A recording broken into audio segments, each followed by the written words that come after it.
함께 보실 하나님의 말씀 찾으시겠습니다. 여호수아서 9장입니다. 여호수아서 9장. 제가 가진 성경으로는 구약 성경 332쪽에 기록되어 있겠습니다. 여호수아서 9장 1절에서 15절까지의 말씀, 찾으신 줄 알고 제가 봉독해 드리도록 하겠습니다. 보시고 들으시기 바랍니다.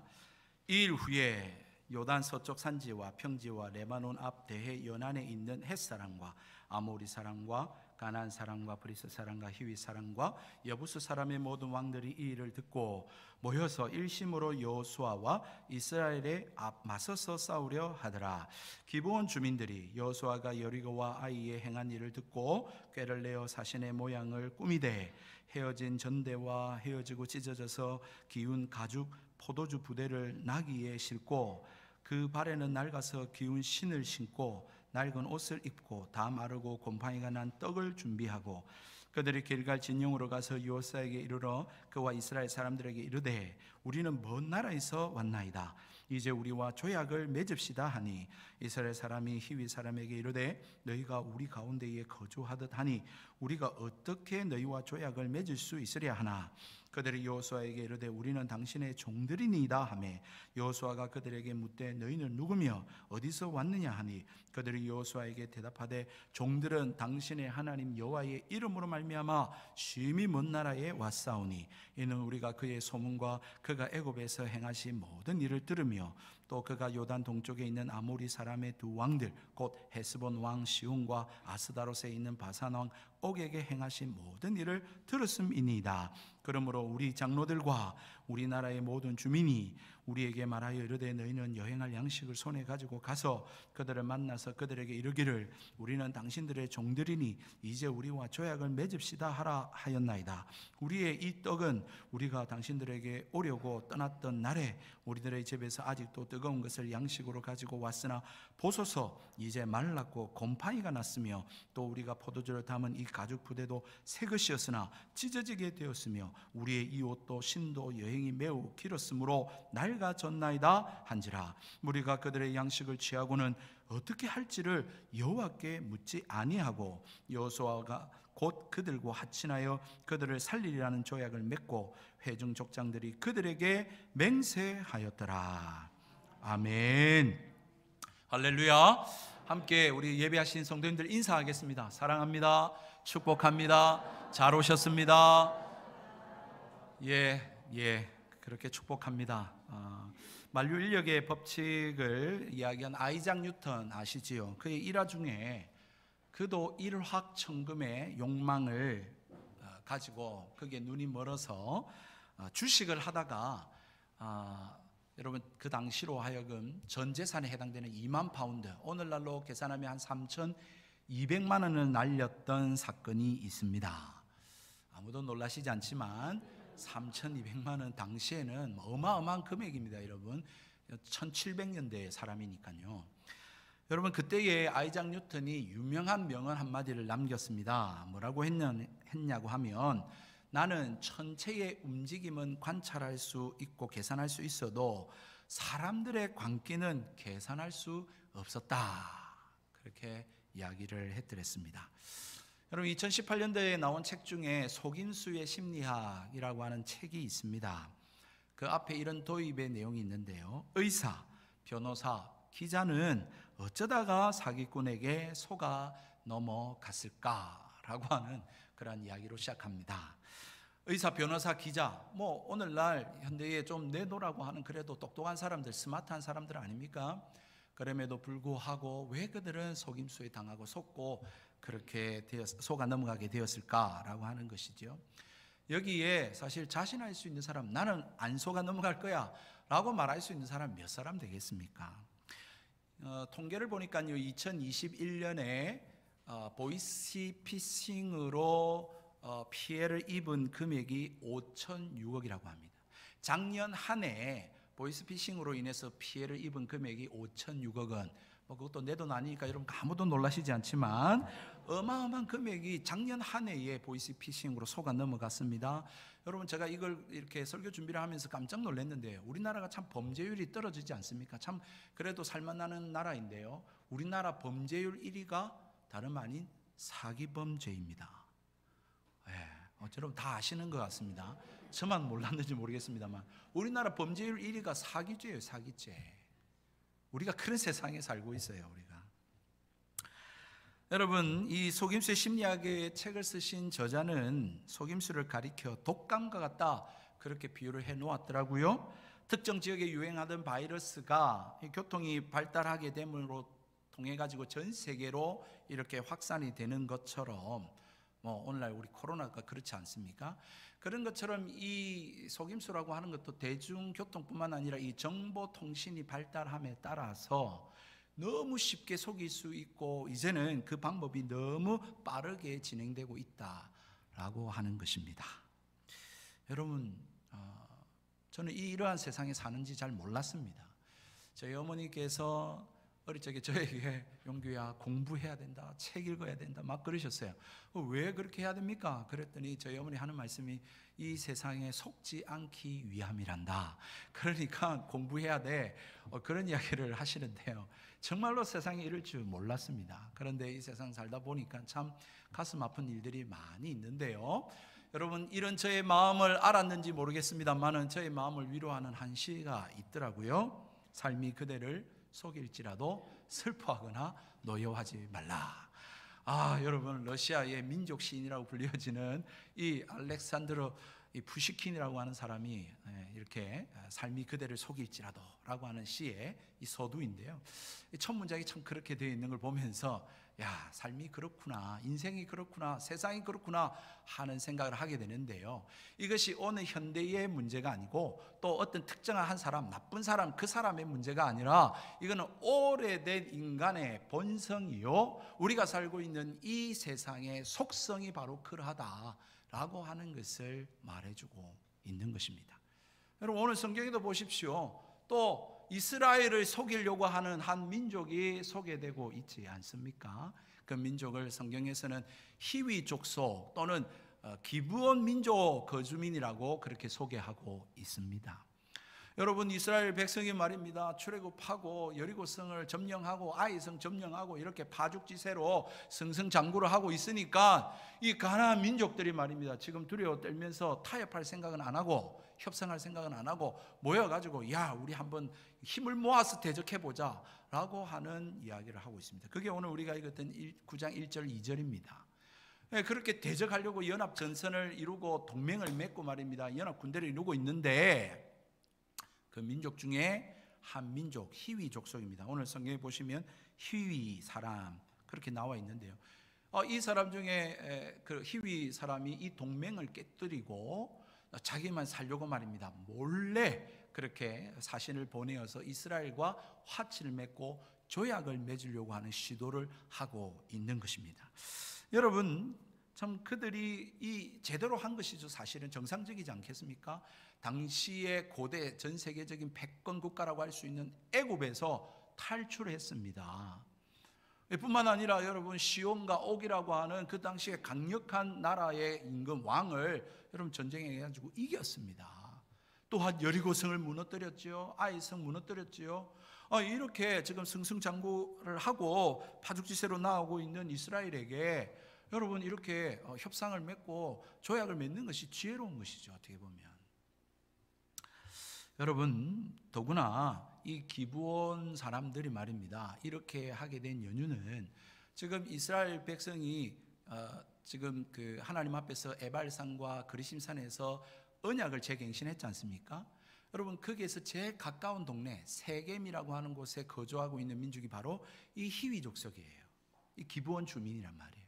그러니까 아무리 동맹을 맺었다 할지라도 지금 코앞에 나와 있는 이 이스라엘 백성 이들이 쳐들어오면 아무리 동맹을 맺었다 해도 그들이 온다는 시간도 걸릴 것이고 참 지혜롭게 안 될 거라 생각을 했던 것 같아요. 그래서 그들은 조약을 맺고 항복하려고 그렇게 사신을 보내는데 좀 이상합니다. 좀 정상적이지 않아요. 오늘 4절에 보니까 꾀를 낸다고 이야기를 하고 있습니다. 그리고 위장하여서 찾아와 조약을 맺고자 하는 모습을 오늘 성경에는 담고 있습니다. 여러분, 그 내용을 제가 재구성해서 보면, 여러분 성경 보시면서 재구성을 해보면 이런 거예요. 이 히위 족속 기브온 주민들이 와서는 우리는 이 가나안 땅 중심에 사는 민족이 아니라 우리는 저 먼 나라에서 온 그러한 부족입니다. 우리가 소문을 들으니까 당신들이 얼마나 위대한 민족인가를 우리가 잘 알고 있습니다. 당신들의 종이 될 테니까 우리가 당신과 함께 거주할 수 있도록 그렇게 우리가 그런 화친을 맺으려고 먼 곳까지 여기까지 왔습니다. 보십시오. 우리가 따뜻한 떡을 구워 왔었는데 지금 보십시오. 곰팡이가 다 썰었습니다. 보십시오. 우리의 옷을 보십시오. 우리의 신발도 보십시오. 우리 가죽 부대도 보십시오. 다 헤어져 가지고 깊고 그렇게 낡아 있지 않습니까? 우리는 결코 당신들에게 위협되는 존재가 아니니까 은혜를 베풀어 주십시오. 우리가 당신들의 종이 되겠습니다. 라고 하는 그런 요청을 하고 있는 것입니다. 여러분, 좀 이상하지 않아요? 왜 굳이 이렇게 해서 조약과 화친을 맺으려고 할까요? 여러분, 정말 이 만반의 준비를 하고 있고요, 치밀한 계획을 세우고 있는 것을 볼 수 있습니다. 여러분, 이러한 그들의 태도의 근거는 사실 신명기 20장 10절과 20절 말씀에 근거하고 있습니다. 여러분, 그 신명기의 말씀은 언제 주어진 말씀이냐면 이스라엘 백성이 가나안 땅에 들어오기 전에 주어진 말씀이에요. 다시 말해서 모세가 가나안 땅에 이제 정복 전쟁을 하러 간 이스라엘 백성들에게 이 전쟁에 대한 특성, 이 전쟁에 대한 원칙을 설명하고 있는 거예요. 이스라엘 백성이 가나안 땅에 들어가서 전쟁하는 이유는 단순한 여러분 지배 욕망에 의해서 땅 끝까지 우리가 한번 지배해 보리라라고 하는 그러한 인간의 욕망에 의해서 치르는 전쟁이 아니라 하나님께서는 그 땅에서 하나님의 거룩한 나라를 세워 가고 싶어 하셨다라고 하는 사실입니다. 여러분, 그것이 신명기 20장에 기록되어 있는데요, 한번 보시면 20장 여러분 10절에 보시면은 먼저는 화친을 맺을 때에 여러분 화평을 선언하라고 말합니다. 그런데 화평을 선언하라고 말했을 때는 이게 가나안 부족을 향하여 하신 말씀이 아니라 여러분 그 다음 구절 보시면은 먼 나라에 있는 성읍들에 대하여, 다음 구절 한번 넘겨주실래요? 먼 나라에 있는 성읍들에게 이 일들을 하라고 말합니다. 그리고는 가나안 땅 부족에 살고 있는 7 부족이 있는데 그 부족에 대해서는 진멸하라고 말씀합니다. 다 하나라도 목숨 살리지 말고 다 죽이라고 말씀하고 있어요. 여러분, 그게 좀 이상하지 않습니까? 왜 먼 나라는 화친해도 되고 평화조약을 맺어도 되는데 왜 가나안 땅에 살고 있는 7 부족은 왜 다 진멸하라고 말씀하고 있느냐? 왜냐하면 그들이 섬기는 우상들, 그들이 섬기고 있는 하나님의 뜻에 반하는 죄악들, 그런 죄의 문화들, 그 모든 것들을 다 하나님께서 일소하시기 위함이더라 라고 하는 사실인 것이죠. 그래서 하나님 앞에서 하나님만을 경외하고 다른 신을 섬기지 않고 하나님의 거룩한 나라를 세우기 위해서 하나님께서는 이미 모세를 통하여 가나안 땅에 들어가기 전에 왜 너희가 이 정복 전쟁을 치러야 되는지를 말씀하고 있는 것입니다. 그러니까 이스라엘 백성들이 이 정복 전쟁을 치르는 것은 여러분 단순한 지배 욕망, 정복 욕망에 의한 것이 아니라 그 땅의 모든 하나님을 모르는 우상들을 다 제거하고 그리고 죄의 문화들을 다 없애어서 그 가운데 하나님만을 경외하고 섬기는 거룩한 하나님 나라를 세우는 전쟁을 치르는 이스라엘 백성이었다라는 것입니다. 그러므로 그들은 어떻게 해야 됩니까? 그들의 뜻대로 전쟁할 수 없어요. 이 전쟁을 행할 때 하나님의 말씀대로 전쟁을 해야 돼요. 이스라엘 백성의 전쟁의 승패는 하나님께 달려 있는 거예요. 그야말로 이스라엘 백성은 하나님의 말씀을 따라 전쟁함으로 말미암아 하나님 나라를 이루어가는 그러한 일들을 펼쳐갈 뿐이다라고 하는 것이죠. 그들이 독자적으로, 그들의 창의적으로 그렇게 전쟁을 치를 수 없는 것입니다. 그들은 그야말로 이 지금 출애굽한 이후에 이 가나안 정복 전쟁, 지금 여리고성과 아이성 전투를 하면서 몸소 체험했지 않겠습니까? 그리고 여러분 에발산과 그리심산에서 하나님과 언약을 맺으면서 여러분 그들이 하나님의 말씀을 다시 한 번 더 새겼더랬습니다. 그러니 이 기브온 사람들이 화친하러 왔을 때에 먼 민족의 사람 아니면 어떻게 해야 됩니까? 화친을 맺을 수 없어요. 조약 맺으면 안 돼요. 그래서 이 사실을 이스라엘 백성들이 알고 있었습니다. 그렇기 때문에 어떻게 합니까? 살피죠. 묻죠. 너희들 어디서 왔느냐? 너희들 누구냐? 한번 보자 하고는 14절에 보니까 그들의 음식을 살핍니다. 그럼에도 불구하고 어떻게 됐습니까? 결국은 속아 넘어갔죠. 여러분, 의심의 눈초리로 신문해 보기도 했고 물증들도 검토해 보기도 했습니다만은 그런데 속아 넘어갔고 결국은 조약을 맺고 말았습니다. 아유, 목사님 뭐 잘 됐지요. 조약 맺고 뭐 그렇게 지내면 됐지요 라고 생각하실지 모르겠습니다만은 제가 앞서 말씀드린 대로 이것은 하나님 말씀에 반하는, 하나님 말씀에 어긋나는 그러한 조약이었다라고 하는 사실인 것입니다. 무슨 말인지 아시겠죠? 이건 하나님 말씀에 그러지 말라라고 한 거예요. 그런데 이스라엘 백성이 지금 그 말씀을 듣고 알고 있음에도 불구하고 이 일들을 행한 것입니다. 여러분, 이 장면이 참 재미난 것은 우리가 지난주 살펴봤던 8장 다음에 나오고 있다는 사실입니다. 8장에 어떤 일이 있었습니까? 거리심산과 에발산의 이스라엘 백성 양쪽에 다 서고는 뭐 했습니까? 하나님 말씀대로 살 것입니다. 아멘. 하나님 말씀대로 안 살 때는 저주받을 것입니다. 아멘. 그렇게 하나님 앞에서 말씀대로 살기로 다짐하고 약속 안 했습니까? 그렇게 언약을 맺었더라고요. 지난주에. 뭐 새롭게 들은 것 같습니다. 그렇죠? 정말 그렇습니다. 우리가 참 그런 존재 아니겠습니까? 이렇게 하나님 말씀을 들었습니다. 다짐했습니다. 그렇게 하고 난 다음에 몰랐던 거 아니에요. 말씀대로 살피기도 하고 그렇게 또 생각도 해보았는데 결국은 무너졌더라라고 하는 것을 오늘 성경에 보여주고 있는 것이죠. 사랑하는 성도 여러분, 참 우리 이 말씀 보면서 뭐 이것이 이스라엘 백성만의 문제겠습니까? 우리도 똑같죠. 여러분, 한 번에 예배를 드렸다고 해서 우리가 일주일 동안 말씀대로 승리하며 살 수 있던가요? 여러분, 우리가 성경 오늘도 하루 한 장 읽었다고 해서 여러분 우리가 하나님 말씀대로 온전히 설 수 있던가요? 지킬 수 있던가요? 그럴 수 없는 존재 아닙니까? 한 번 예배 드렸다고 해서 은혜대로 살고 말씀대로 살고 하나님 백성대로 살 수 있으면 그러면 좋죠. 그러나 그런 우리가 우리 인생이 아닐 뿐더러 우리가 사는 이 세상이 그렇지 않더라는 것입니다. 참으로 우리는 예배 한 번, 또 성경 한 구절, 또 우리가 말씀대로 살아야지, 그래 말씀대로 지키며 살자라고 다짐하고 결단한다고 해서 그렇게 살 수 있는 존재가 아니라 또 섰고 또 넘어지고 또 실수할 수밖에 없는 그러한 존재라고 하는 사실들을 오늘 성경을 통해서도 보게 되는 것이죠. 그렇다면 사랑하는 성도 여러분, 왜 이스라엘 백성이 이런 실수를 저지르게 되었을까요? 여러분, 오늘 성경은 그 실수에 대한 원인을 분명하게 지적하고 있습니다. 그것이 14절의 말씀입니다. 14절의 말씀 같이 읽겠습니다. 시작. 무리가 그들의 양식을 취하고는 어떻게 할지를 여호와께 묻지 아니하고는. 오늘 성경에 묻지 않았다라고 하는 그러한 원인을 분명히 지적하고 있습니다. 여러분, 하나님 말씀을 들었습니다. 하나님 말씀대로 살아야지 결심하고 결단하고 다짐했습니다. 그래서 어떤 민족이 와가지고 화친하고 조약 맺자고 하니까 하나님 말씀에 분명히 조약을 먼 민족하고는 맺되 이 가나안 부족하고는 맺지 말라고 하는 것을 알겠고, 그래서 살핍니다. 옷을 보았습니다. 그들의 떡을 보았습니다. 어디서 왔느냐 누구냐라고 묻기도 했습니다. 그런데 여러분, 한 가지 간과했습니다. 나름대로 살핀다고 살피긴 했지만 간과한 게 있었어요. 그게 뭐냐면 하나님 앞에 안 물은 거예요.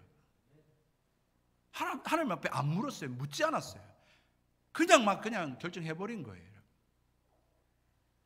여러분, 참 이 대목이 참 재밌습니다. 우리가 여호수아 7장의 말씀을 살펴볼 때에 여러분, 아이성 전투에 실패한 원인을 우리가 살펴보았습니다. 그때에도 왜 이스라엘 백성이 아이성 전투에 3,000명만 올라가면 이길 수 있는 그 작은 성을 왜 무너뜨리지 못하고 졌는가, 그 원인에 대해서 여러 가지 주장들이 있다라고 하면서 한 가지 주장을 설명을 드렸어요. 그게 뭐냐면 여호와 앞에 묻지 않았다라고 하는 것입니다. 여러분, 아이성 전투에 올라갈 때도 여호수아나 이스라엘 백성이 여호와 앞에 묻고 올라가지 않았다고 그 원인 중에 한 가지를 설명드렸어요. 그런데 성경에 그것이 기록되어 있지 않았기 때문에 우리가 그 원인이라고 볼 수는 없다. 그럼 성경에 기록된 것은 무엇이었습니까? 아간의 범죄 때문에 졌다라고 하는 것을 우리는 여호수아 7장의 말씀을 통해 살펴보았었거든요. 그런데 오늘 이스라엘 백성의 실수, 오늘 여호수아의 실수는 성경이 정확하게 소개하고 있습니다. 정확하게 지적해 놓고 있어요. 그게 뭡니까? 왜 하나님 앞에 안 물었느냐예요. 이번에는 왜 하나님 앞에 묻지 않고 결정했냐? 그렇게 묻고 있는 거예요. 여러분, 이것은 여러분 그 당시의 사람뿐만 아니라 이 오늘 여호수아서를 읽고 있는 독자들에게 똑같이 묻고 있는 거예요. 왜 묻지 않았을까요, 여러분? 그렇게 묻고 있는 거예요. 여러분, 왜 하나님 앞에 이 조약을 맺는 일에 왜 하나님 앞에 안 물었을까요? 여러분, 우리처럼 참 바빴을까요? 할 일이 너무 많아가지고 생각을 못했을까요? 아니면 여러분, 이 조약을 맺는 이 일에 대해서 너무 간단하게 생각했을까요? 뭐 이럴 것 가지고 하나님 앞에 물어 라고 그렇게 좀 사소하게 생각을 했기 때문이었을까요? 아니면 화친 맺고 이 조약 맺는 것이 우리한테 더 유익하고 좋지 않을까? 여러분, 그렇게 생각을 했을까요? 그렇지 않습니까? 화친 맺고 조약 맺으면 전쟁할 필요 없지 않습니까? 피 흘릴 필요 없습니다. 뿐만 아니죠. 지금 가나안 정복 전쟁을 하는 데서 지금 이스라엘 민족 한 민족과 여러 일곱 부족이 같이 연합해가지고 전쟁을 하는데, 여러분 화친 맺고 조약 맺어서 우리의 종으로 삼으면 우리가 원군을 얻는, 친구를 얻는, 동력자를 얻는 그러한 대상이 되지 않겠습니까? 그러면 힘을 얻죠. 그러니까 다시 말해서 우리에게 유익하니까, 그렇게 하는 게 좋을 것 같으니까 여러분 그렇게 한 것은 아니었을까요? 저의 짧은 소견입니다만 저의 생각은 그래요. 성경에는 그러한 설명을 언급하고 있지 않습니다. 결국은 언약을 맺고 조약을 맺고 화친을 맺습니다. 이런 속임수 이스라엘 백성은 꼼짝없이 당했고요. 결국은 하나님께서 진멸하라고 했던 가나안 민족 중에 한 민족을 그들의 속에, 그들의 품에, 그들 안에 담아두게 된 것입니다. 우리가 이제 이스라엘 역사를 뒤에도 보고 또 이제 아시겠지만 결국 다 화근이 된 것이죠. 다 진멸해야 되는, 죄의 원인들, 원상들, 우상들 다 제거해야 되는데 결국은 그것을 안에다가 품고 살아가게 되어졌다라고 하는 사실인 것이죠. 여러분, 사랑하는 성도 여러분, 참 이 말씀 앞에 제가 설교를 하고 있지만 이렇게 속이자고 작정하고 달려드는데 여러분 안 넘어갈 사람 어디 있겠습니까? 그렇지 않겠습니까? 만반의 준비를 하고 철저하게 이렇게 준비해서 속이려고 하는데 누가 안 속겠습니까? 그럼에도 불구하고 오늘 이 말씀 앞에 우리가 새겨들어야 할 그러한 교훈들이 있습니다. 첫 번째는 여러분, 눈에 보이는 것이 전부가 아니더라는 것입니다. 참 이거는 정말 우리의 연약함 아닙니까? 이스라엘 백성과 여호수아가 지금 그들이 가져오고 있는 자루, 그리고 그들이 입고 있는 옷, 신발, 가져온 떡, 이거 보고 홀딱 넘어가 버렸습니다. 그런데 가만히 생각해 보십시오. 상식적으로 생각해 볼 때에 먼 민족이 뭐 한다고 지금 와가지고 그렇게 이 옷이 헤어지고 떡이 이렇게 곰팡이 필 정도면 시간이 제법 걸렸을 텐데 뭐 한다고 그렇게 와가지고 화친을 맺겠습니까? 나중에 가까이 와서 그때 항복해도 되지요. 저만 그런 건가요? 모르겠습니다만은 여러분 표정을 보니까 아닙니다, 목사님 그러는 것 같은데, 저는 그렇게 생각해요. 눈에 보이는 게 전부가 아니에요. 좀 더 하나님 앞에 물어드렸어야죠. 그런데 우리 인간은 그렇습니다. 너무 종종 자주 눈에 보이는 대로 그냥 판단하고 결정할 때가 너무 많습니다. 그런데 여러분, 눈에 보이는 것이 전부입니까? 여러분, 마술사들의 마술 보면 진짜 신기하지 않아요? 여러분, 그거 원리 풀 수 있는 분이 있어요? 공개 안 하면 여러분 못 찾아요, 여러분. 정말로 깜짝 같아요. 진짜 마술이 있는 것 같아요, 여러분. 사람이 잘리고 말입니다. 팔이 잘리는데 그거 어떻게 저렇게 되는지, 분명히 여기 없었는데 여기서 생겨나고, 다 눈속임이거든요. 여러분, 우리 사람은 여러분 제한적인 가시거리가 있습니다. 우리가 볼 수 있는 거리도 제한적이라고요. 우리는 이 세계의 물질만 볼 수 있어요. 물질만 볼 수 있다고요. 여러분, 그런데 이 세상이 물질로만 되어 있나요, 여러분? 보이는 물질로만 되어 있나요? 그렇지 않죠. 여러분, 전기 눈에 보입니까? 여러분, 바람 눈에 보이나요? 그 가지가 흔들리는 거 보고 우리가 바람이 불고, 내 피부에 와다리가 바람이 부는 걸 알고. 여러분, 그렇지 않습니다. 눈에 보이지 않는 것이 많습니다, 여러분. 그런데 우리는 이 눈에 보이는 것으로 사니까 여러분 우리는 물질적 세계관과 가치관 속에 젖어들어 있는 것이죠. 그러니까 내 눈으로 본 걸로 다 판단하고 결정합니다. 여러분 안목이 좋다고요? 여러분 안목 한번 보십시다. 이 안목이라는 게 뭡니까? 여러분 어떤 사물을 좋고 나쁨을 판단하거나 또 이것의 진짜 가짜 또 가치에 대한 것을 판단하는 것을 안목이라고 하는데 여러분 그것도 그때그때 다르지 않나요? 오늘은 이 물건이 참 좋아 보였어요. 그런데 여러분 오늘 기분 안 좋은 일이 있고 날이 꾸릿꾸릿하면 여러분 그거 안 좋아 보여요. 그게 우리라고요. 그게 우리라고요. 그렇게 우리가 변화되는 우리 무상한 것이 우리의 심령인데 여러분 우리가 눈으로 보이는 것들마다 다 그냥 그대로 믿고 판단해 버린다고요? 여러분 결코 그렇게 해서는 낭패를 보는 것입니다. 그러므로 사랑하는 성도 여러분, 오늘 이 말씀 앞에 앞으로의 인생 가운데서 우리가 살 때 하나님의 뜻을 알려고 할 때 눈으로 보이는 것으로 결코 내가 판단하지 않으리라, 그걸로 결정하지 않으리라. 여러분 그렇게 다짐하실 수 있는 저와 여러분 되기를 주의 이름으로 축복합니다. 두 번째 원리는요, 하나님의 이름 들먹인다고 해서 그것이 다 하나님의 뜻이나 하나님의 진리가 아니라고 하는 사실입니다. 여러분 오늘 9절 말씀해 보십시오. 기가 막힙니다. 그들이 여호수아에게 대답하되 종들은 당신의 하나님 여호와의 이름으로 말미암아 심히 먼 나라에서 왔사오니 이는 우리가 그의 소문과 그가 애굽에서 행하신 모든 일을 들으며. 야, 정말 기가 막힙니다. 여러분 얼마나 치밀하게 교묘하게 얼마나 잘 준비했는지 여러분 심리적으로도 여호수아의 마음과 이스라엘 백성들의 마음을 싹 흡수하도록 그렇게 접근합니다. 하나님이 보내어서 왔습니다. 하나님이 하신 일을 듣고 정말 놀라운 그 하나님의 종이 되기 위해서 왔습니다. 여러분 이러는데 안 넘어갈 사람 어디 있습니까? 그러니까 마음부터 벌써 빼앗겨 버리니까 좀 살피고는 그냥 간단히 보고는 그냥 그래 우리 조용 맺읍시다 이렇게 돼버린 거예요. 여러분 이 여호수아의 마음이 안 좋았겠습니까? 여러분 저도 그럴 것 같은데요. 여러분 누군가 새 가족이 오늘 와가지고 말입니다. 일산백석교회 요즘 새로운 목사님 와가지고 교회가 은혜롭고 막 생명력 넘치고 목사님 잘생기고 말씀도 잘 전하시고 이러면 제가 막 넘어가지 않겠습니까 여러분?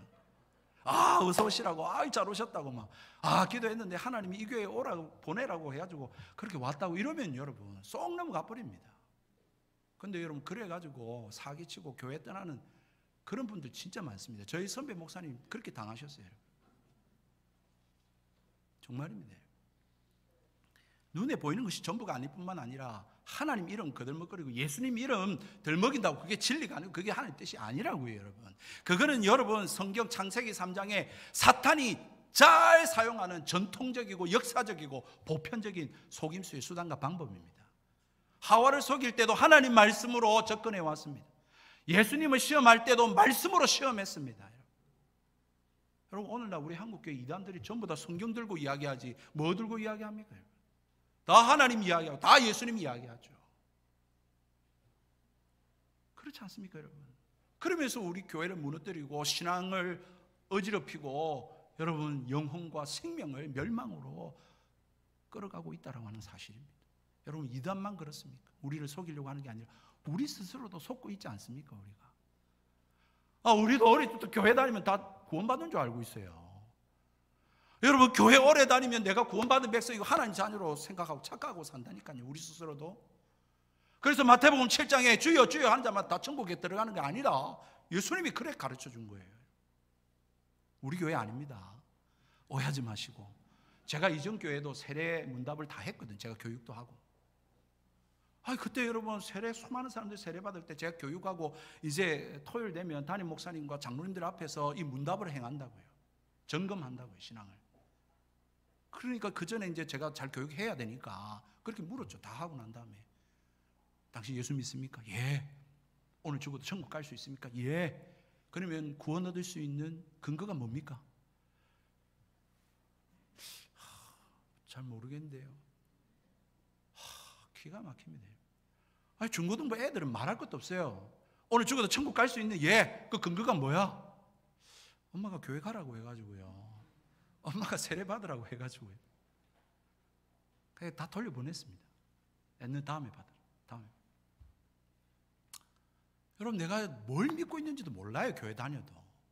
내가 왜 천국 가는지 모른다고요. 모르고 그냥 교회 다니는 거예요. 종교생활 하는 거예요, 여러분. 스스로도 속고 있다고요, 스스로도. 사랑하는 성도 여러분, 사탄은 우리를 이 말씀으로부터 속게 만듭니다. 이 종교생활, 교회 오고 안 오고 이걸 가지고 우리를 미혹하고 유혹하고 왜곡시키고요. 사탄은 광명한 천사로 나타나서 우리를 속인다고요. 그러므로 사랑하는 성도 여러분, 반드시 원리를 가져야 됩니다. 하나님의 일은 거들먹거린다고, 진리의 말씀이라고 이렇게 누가 뭐라고 하더라도 여러분 어떻게 해야 됩니까? 여러분이 하나님 말씀을 붙들고 하나님 앞에 기도하며 하나님의 뜻을 구하는 저와 여러분 되기를 주의 이름으로 축복합니다. 진짜 여러분이 말씀 봐야 되고 여러분이 하나님 앞에 기도하여 물어야 됩니다. 물어야 된다고. 이러한 삶의 신앙의 원리를 가지고 살 때에 우리가 덜 실수하고 덜 속는 것이죠. 여러분, 이런 말을 하면 다 우리 알잖아요. 우리가 큰 일에 대해서는 다 하나님 앞에 기도하죠. 뭐 안 하는 사람 있습니까? 그래도 신앙생활 하신 분들이면 뭐 결혼을 앞두고 또 어떤 큰 사업을 앞두고 또 아이들의 대학 진학을 앞두고 또 몸이 크게 아프면 누가 뭐라 안 해도 막 새벽기도 나오고 그러던데 보니까 막 철야하고 막 기도 열심히 하던데요. 그거 당연한 거죠. 잘하시는 거예요. 제가 그거를 뭐 나쁘다고 이야기하는 게 아니라 그렇게 하셔야 돼요. 그런데 왜 우리가 큰 일이라고 생각하는 것에만 그렇게 하십니까? 오늘 성경은 뭐라고 이야기합니까? 잠언서 3장 6절 말씀에 너는 범사에 그를 인정하라. 그리하면 내 길을 지도하시리라. 여러분, 하나님께서는 모든 일에 크고 작음을 우리가 스스로 판단하지 말고 하나님 앞에 작은 거라도 그렇게 묻고 하나님의 인도받고 하나님과 동행하고 그렇게 살려고 하는 그런 거룩한 습관을 들이시는 저와 여러분 되기를 주님의 이름으로 축복합니다. 그럴 때에 여러분 우리가 승리할 수 있는 거예요. 여러분 우리가 알잖아요. 우리의 매스컴을 통해서 대형 사고들이 일어날 때에 여러분 그것이 하루아침에 일어나는 일입니까? 그렇지 않잖아요. 작은 볼트 하나 때문에 건물이 무너지고 다리가 무너지는 거 아닙니까? 우리의 작은 일상들, 우리의 가정생활 속에서, 우리의 인간관계 속에서, 또 우리의 말하는 것 때문에 여러분 우리가 실패하고 낭패를 보고 그걸 어려움 당하는 일이 한두 번입니까, 여러분? 그러므로 우리가 이 땅에 살아갈 때에 우리가 이 세상에 속지 않기 위해서, 마귀에게 속지 않고 스스로 속지 않기 위해서 우리는 기도하고 기도하며 또 말씀 보고 말씀 보며 하나님 어떻게 하면 좋겠습니까? 그렇게 하나님 앞에 묻고 하나님과 동행하며 그렇게 살아가실 수 있는 그런 영적 습관을 가진 저와 여러분 되기를 주님의 이름으로 축복합니다. 왜 이렇게 오늘도 제가 이렇게 설교하느냐? 이게 여호수아와 이스라엘만의 문제가 아니라 이러한 실수의 반복이 오늘도 우리를 통해서 계속되고 있지 않느냐라는 거예요. 왜 한국 교회가 계속 실수하고 반복하고 있는 것이죠. 정말 우리는 눈으로 보이는 것에 판단할 수밖에 없는 참 연약한 존재입니다. 이렇게 제가 설교하고 나서도 또 제가 제 스스로 속고 또 이 세상의 그 어떤 이 광고와 이 매체에 또 속을 거라고요. 또 속을 거라고요. 저 물건이 좋아 보인다. 그래서 또 이렇게 쇼핑했는데 보면 또 그게 아니고 말입니다. 참 우리가 이 세상 살면서 그렇게 이 겉으로 보이는 이 화려한 세상 앞에 얼마나 우리가 많이 당했습니까? 그래서 예쁜 잘생긴 그런 사람 만나가지고 인생이 말입니다. 참 저는 아닙니다. 저는 행복합니다. 제가 참 잘 선택을 해서 행복합니다만 그렇게 잘생겨 보이고 예뻐 보여가지고 그렇게 결혼을 했는데 죽고 못 살아가지고 했는데 낭패당하고 있는 여러분 가정들 안 많습니까? 또 반대로 말입니다. 외모가 좀 보잘것없어. 좀 외모가 좀 아니야. 그리고 그 외모 때문에 결국 또 여러분 그 사람 안에 있는 고귀한 하나님의 형상, 그 인품들을 우리가 모르고 그렇게 놓친 우를 범하는 또 우리 인생 아닙니까? 그러므로 우리가 살면서 여러분 눈에 보이는 게 다가 아니고 또 하나님 말씀이라고 누가 막 이렇게 이야기해도 그것이 전부가 아니라 늘 언제나 하나님 말씀 우리가 읽고 묵상하며 하나님의 뜻을 물으며 그렇게 우리가 살아가야 되는 삶인데 여러분 지금이라도 늦지 않은 줄로 믿으시기 바랍니다. 정말 우리에게 예수 그리스도가 있잖아요. 정말 그것 때문에 오늘도 이 말씀하고 우리가 어깨 펴고 또 나갈 수 있는 거죠. 우리가 또 자신 있게 살아나갈 수 있는 거예요. 우리가 막 또 실수하면 어쩌나 그게 아니라 예수님이 우리 위하여 십자가에 못 박혀 죽으시고 우리의 모든 죄를 다 담당해 주셨고 주님이 우리와 함께 해주시고 성령으로 함께 하시기 때문에, 또 우리는 희망 가지고 소망 가지고 과거에 어땠든 간에 오늘부터 새롭게 주님 앞에 묻고 주님과 동행하며 이 땅에 하나님 나라 건설하며 살자. 여러분, 그렇게 할 수가 있는 것이죠. 여러분, 이 푸시킨의 일화 중에 한 이야기입니다. 그가 이 모스크바 광장에 이렇게 일상으로 이렇게 지내곤 했는데요. 거기에 지나면서 그 모스크바 한 광장에 이렇게 주저앉아 있는 한켠에서 그렇게 구걸을 하고 있는 소경, 눈 앞을 볼 수 없는 그 소경이 이렇게 구걸하고 있는 장면을 보게 된 거예요. 러시아가 얼마나 춥습니까? 또 겨울이었으니까요. 여러분, 누더기 옷 하나 입고 말입니다. 그렇게 벌벌 떨면서 지나가는 사람 발자국 소리 들리면 한 푼 주십시오. 얼어 죽게 생겼습니다. 한 푼 주십시오. 이렇게 구걸하며 먹고 사는 사람이었어요. 러시아에 또 그런 사람들이 많이 있었던 것 같아요. 푸시킨이 그 많은 사람들 중에 이 거린을 이렇게 주목하고 보게 된 거예요. 그래서 애처로운 마음으로 그에게 다가갔습니다. 그리고는 이렇게 이야기하는 것입니다. 나 역시 가난한 형편이라 내가 많은 돈을 줄 수는 없고요. 대신 글씨 몇 자 써주겠습니다. 이 종이에다 써드릴 테니까 이것을 가슴에 붙이고 계시면 좋은 일이 있을 것입니다.